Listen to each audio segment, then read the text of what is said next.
ఎట్లుంది మేడం మహబూబ్ నగర్ ఎట్లుంది? చాలా బాగుంది.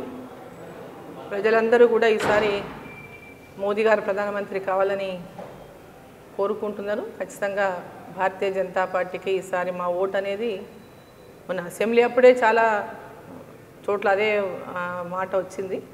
సో ఇప్పుడు ఇంకా స్పష్టంగా ఈ ఓటు పెద్ద ఓటు, ఈ ఓటు దేశం కోసం, ఈ ఓటు దేశ ప్రధాని ఎవరో నిర్ణయించినటువంటి ఓటు. మొన్న వేసే ఓటు ఎవరికి వెళ్ళినా వేసేయడం అయిపోయింది. ఈ ఓటు మటుకు భారతీయ జనతా పార్టీకే నరేంద్ర మోదీ గారు ప్రధానమంత్రి కావాలి అనేటటువంటి ఆలోచనలోనే ప్రజలంతా ఉన్నారు. కానీ రెండుసార్లు ప్రధానమంత్రి గారికి అవకాశం ఇచ్చినాం, మోడీ గారికి అవకాశం ఇచ్చినాం, ఇంకా సరిపోతుంది, ఆ పార్టీ వ్యతిరేకత ఉంటుందనేటువంటిది సహజంగా చెప్పుకునేటువంటి అంశం కదా.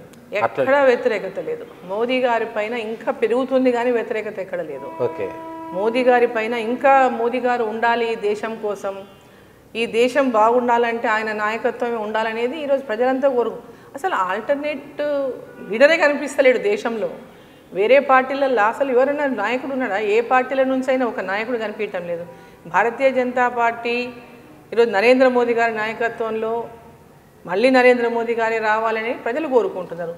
అసలు ఆల్టర్నేట్గా ఒక నాయకుడు వేరే పార్టీ, అసలు ప్రతిపక్షాలు అందరు కలిస్తే కూడా ప్రధానమంత్రి ఎవరో క్యాండిడేట్ డిసైడ్ చేయలేకపోతే. రాహుల్ గాంధీ గారు ఉన్నారు కదా, భారత్ జోడో యాత్ర, న్యాయ యాత్ర చేస్తున్నారు కదా. భారత్ జోడో యాత్ర, న్యాయ యాత్ర ఇవన్నీ కూడా వాళ్ళ అంటే జస్ట్ ఏదో చేసినామని చెప్పుకొని ఇంకా చేస్తున్నారు తప్ప భారత్ జోడో యాత్రతో ఏమొచ్చింది చెప్పండి? ఇప్పుడు మధ్యప్రదేశ్ పోయింది, ఛత్తీస్గఢ్ పోయింది, రాజస్థాన్ పోయింది.